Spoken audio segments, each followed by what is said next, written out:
Hello students, ये आपका part 8 video इस चैप्टर का। पार्ट 8 वीडियो में आज का हमारा टॉपिक है त्रिभुज का क्षेत्रफल यानी एरिया ऑफ ए ट्रायंगल। मैं यहाँ पे मान लेता हूँ, माना हमारे पास एक त्रिभुज है ए बी सी। त्रिभुज ए बी सी के शीर्षों के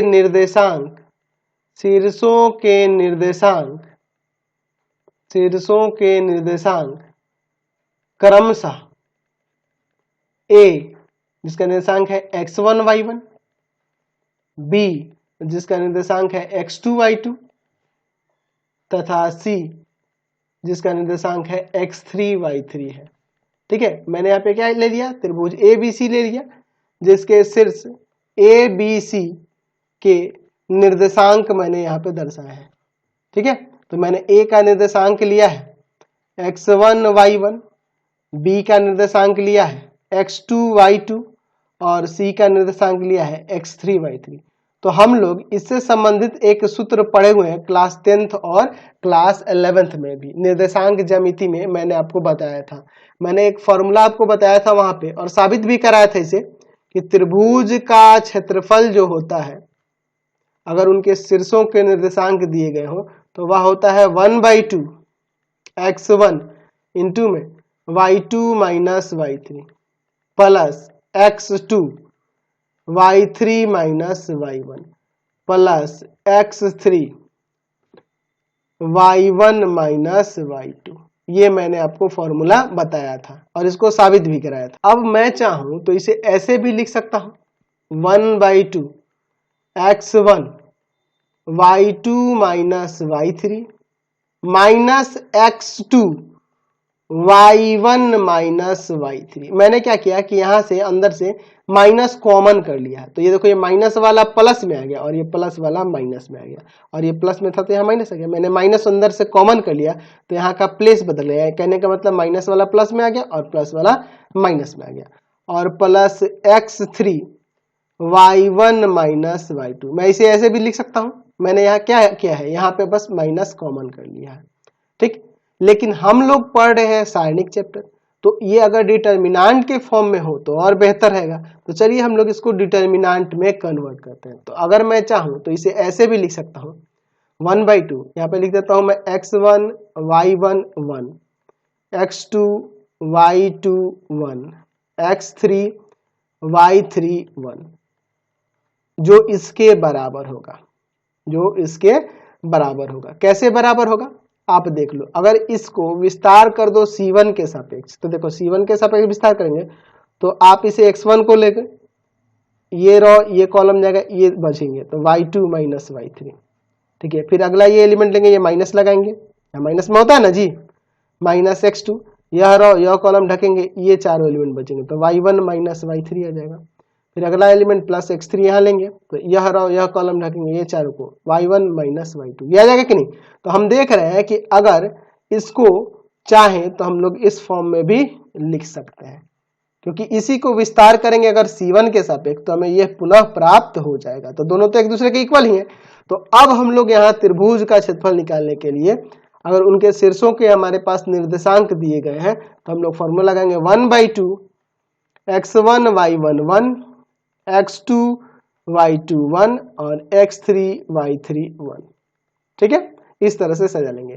ठीक है, यानी कि पहले रो में हम लोग एक शीर्ष का निर्देशांक और 1 लिखेंगे, दूसरे रो में एक शीर्ष का निर्देशांक और फिर 1 लिखेंगे, तीसरे देख रहे ना, तीसरे वाले रो में क्या करेंगे, एक शीर्ष का निर्देशांक और फिर एक 1 लिखेंगे। यानी कहने का मतलब तीनों शीर्षों के निर्देशांक हमारे पास अगर x1 y1 x2 y2 x3 y3 दिए हैं तो इस तरह से सजाकर हम उसका विस्तार कर देंगे तो हमें क्षेत्रफल प्राप्त हो जाएगा।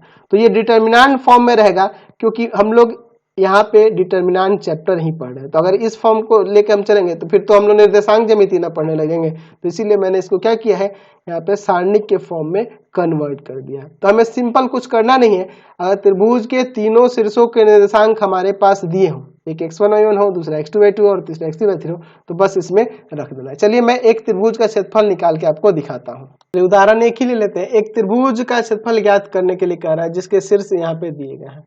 चलिए, तो आप चाहो तो एक त्रिभुज यहाँ पे बगल में बना सकते हो अच्छा दिखने के लिए। ठीक है, मैं इसका नाम ABC दे देता हूँ।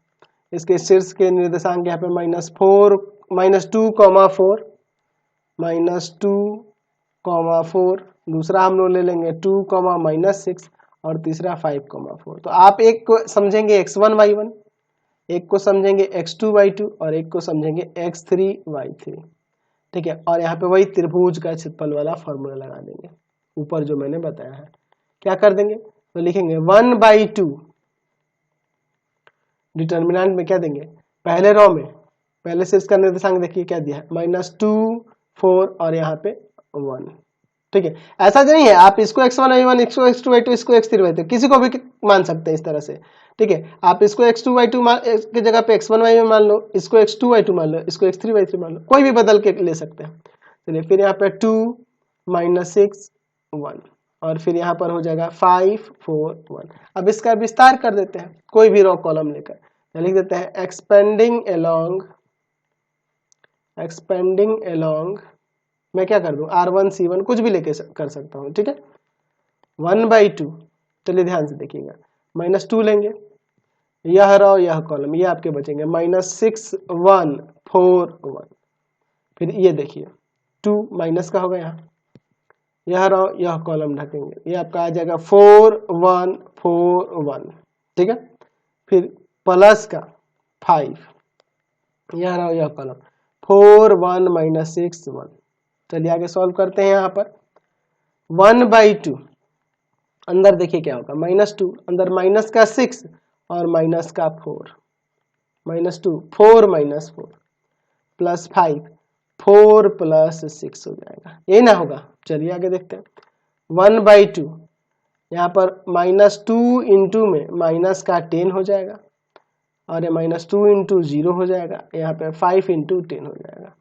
चलिए अब आगे सॉल्व करते हैं, देखिए क्या होगा 1/2 यहाँ पर आ जाएगा 20 और ये तो 0 हो जाएगा और यहाँ प्लस का 50 यानी 70 आ जाएगा। तो 1/2 इंटू में 70 वर्ग इकाई क्षेत्रफल है ना जी। चलिए काट देंगे, यहाँ से 35 बार में कट जाएगा, तो 35 वर्ग इकाई यहाँ से आंसर आ गया। देखना कितना सिंपल है। चलिए और इसमें एक और टॉपिक है उसको भी देख लेते हैं। हमने अभी त्रिभुज के क्षेत्रफल के लिए ये फॉर्मूला देखा है, यदि उसके शीर्ष x1 y1 x2 y2 और x3 y3 दिए हो तो मैं यहाँ मान लेता हूँ कि ये जो तीनों है, माना A जिसका निर्देशांक था x1 y1, एक बिंदु B था जिसका निर्देशांक था x2 y2 और तथा C x3 y3 संरेख है। तो संरेख होंगे ना, अगर मान लीजिए ये x1 y1 x2 b x2 y2 c x3 y3 संरेख यानी कि वो एक ही रेखा पर है, इसका मतलब यही ना हुआ वो एक ही रेखा पर है। तो अगर मैं यहाँ पर बात करूं यानी त्रिभुज नहीं बन रहा है, ठीक है, वो एक ही रेखा पर स्थित है, वह तीनों बिंदु एक ही रेखा पर स्थित है। तो किसी रेखा का क्षेत्रफल क्या होता है, 0 होता है, रेखा का कोई क्षेत्रफल नहीं होता, वो 0 होता है। तो अगर यहाँ पर अगर संरेख की बात करेगा ना तो हम लोग यहाँ पे लिख देंगे सीधे, यहाँ पे क्या करेंगे हम लोग क्षेत्रफल ही ज्ञात करेंगे। अगर क्षेत्रफल 0 आ जाता है तो वो संरेख हो जाएगा। अगर मुझे कह दे 3 बिंदु दे दे, उनके निर्देशांक दे दे और पूछ दे कि ये संरेख है साबित करिए, तो हम क्या करेंगे वहां से त्रिभुज का क्षेत्रफल वाला ही फॉर्मूला लगाएंगे, त्रिभुज का क्षेत्रफल वाले ही लगाएंगे फॉर्मूला। एक्चुअल में तो त्रिभुज बनेगा नहीं, एक रेखा बनेगा और रेखा का क्षेत्रफल हमेशा 0 होता है। तो अगर क्षेत्रफल 0 आ जाएगा, त्रिभुज का क्षेत्रफल 0 आ जाएगा तो कह देंगे कि ये तीनों बिंदु क्या है, संरेख है। यानी कि अगर संरेख दिया हो तो हम लोग सीधे क्षेत्रफल के बराबर में क्या रख देंगे, 0। ठीक है, सीधे हम लोग क्षेत्रफल के बराबर में क्या रख देंगे, 0। अगर संरेख दिया हो तो क्षेत्रफल के बराबर में 0, या अगर कह दे क्षेत्रफल निकालना, हमें बताना है कि संरेख है, हमें साबित करना है कि संरेख है, तो हम लोग त्रिभुज के क्षेत्रफल वाले ये फॉर्मूला लगाएंगे। अगर क्षेत्रफल 0 आ जाता है तो संरेख हो जाएगा। ठीक है, तो अगर हम चाहें इसको हम लोग चाहें तो या ऐसे भी तो लिख सकते हैं, 1/2 को उधर 0 में भाग करेंगे तो 0 हो जाएगा, बच जाएगा आपका x1 y1 1 x2 y2 1 x3 y3 1 और बराबर में 0। हम ऐसे भी लेकर लिख सकते हैं, अगर संरेख दिया होगा तो हम ऐसे लेकर चलेंगे। ठीक है, यानी कि अगर 3 बिंदु संरेख दिए हो तो उनका क्षेत्रफल निकालेंगे, उनसे होकर जाने वाली रेखा होगी, एक्चुअल में वो तो त्रिभुज होगा नहीं, तो त्रिभुज का क्षेत्रफल क्या आएगा, 0 आएगा, क्योंकि वो रेखा है और रेखा का क्षेत्रफल हमेशा 0 होता है। ठीक है, इसीलिए उसका क्षेत्रफल 0 आएगा।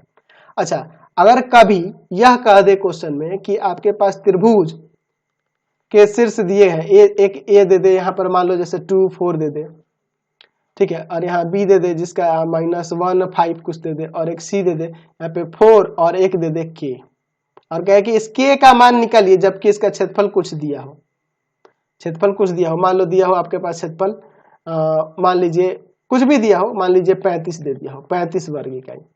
तो इस कंडीशन में जब के का मान निकालना होगा ना, तो आप क्षेत्रफल के बराबर में ±35 लोगे। क्यों? क्योंकि निर्देशांक ज्यामिति है ना, ये शीर्षों के निर्देशांक दिए है ना जी, और शीर्षों के निर्देशांक जब दिए होंगे तो हम लोग निर्देशांक ज्यामिति में पढ़े हुए थे ना कि क्षेत्रफल प्लस में भी हो सकता है, माइनस भी आएगा, लेकिन हम लोग उसको हमेशा धनात्मक ही लेते थे आंसर के फॉर्म में। लेकिन जब शीर्ष के कोई बिंदु, शीर्ष का कोटि या भुज कोई एक निकालना होता है तो उस कंडीशन में प्लस और माइनस दोनों ले सकते हैं, क्योंकि हो सकता है कि इसका क्षेत्रफल माइनस में आ रहा होगा, लेकिन फाइनली हम लोग उसे प्लस में लेंगे क्योंकि वो क्षेत्रफल है। और क्षेत्रफल माइनस में क्यों आता है? क्योंकि ये शीर्ष दिए गए ना, शीर्षों के निर्देशांक दिए गए हैं, ठीक है, इसलिए क्षेत्रफल प्लस माइनस में दोनों आ जाता है। कभी कभी आप बनाओगे तो जैसे मैंने अभी एक त्रिभुज का क्षेत्रफल निकाला था ना, कभी माइनस में भी आएगा, लेकिन लिखेंगे हम लोग उसको प्लस में ही क्योंकि वो क्षेत्रफल है। लेकिन जब हमें शीर्ष का कोई भुज या कोटि ज्ञात करना होगा और उस कंडीशन में हमारे पास क्षेत्रफल ज्ञात होगा, तो उस क्षेत्रफल के ध्यान रखना कि उस क्षेत्रफल के जगह पर हम लोग प्लस में भी लेंगे और माइनस में भी लेंगे, और तब रख के सिंप्लीफाई करते हैं। आगे हम लोग बताएंगे इसको एक्सरसाइज में जब आएगा क्वेश्चन। तो अब हम लोग इस वीडियो को यहीं पे एंड करते हैं, ठीक है। नेक्स्ट वीडियो में हम लोग सीधे एक्सरसाइज में चलेंगे। आपको हमारे 3 चैनलों को सब्सक्राइब करना होगा। पहला है पाथफाइंडर क्लासेस छपरा, दूसरा है आपका भारती भवन रविकांत सर, भारती भवन रविकांत सर, और तीसरा चैनल है रविकांत सर के नाम से। तीनों को सब्सक्राइब कर लेंगे और इससे रिलेटेड वीडियो के लिए सीधे डिस्क्रिप्शन में जाएंगे और गूगल पे जाके www.ravikantsir.in सर्च करेंगे। यहाँ पर जाकर आप सीधे सभी क्लासेस के नोट्स और उनसे रिलेटेड क्वेश्चंस को, जो भी है हर एक चीज आपको वहाँ अवेलेबल है, सब कुछ डाउनलोड कर सकते हैं। और इंस्टाग्राम और फेसबुक पे पाथफाइंडर क्लासेस छपरा के पेज को लाइक एंड फॉलो करना नहीं भूलेंगे।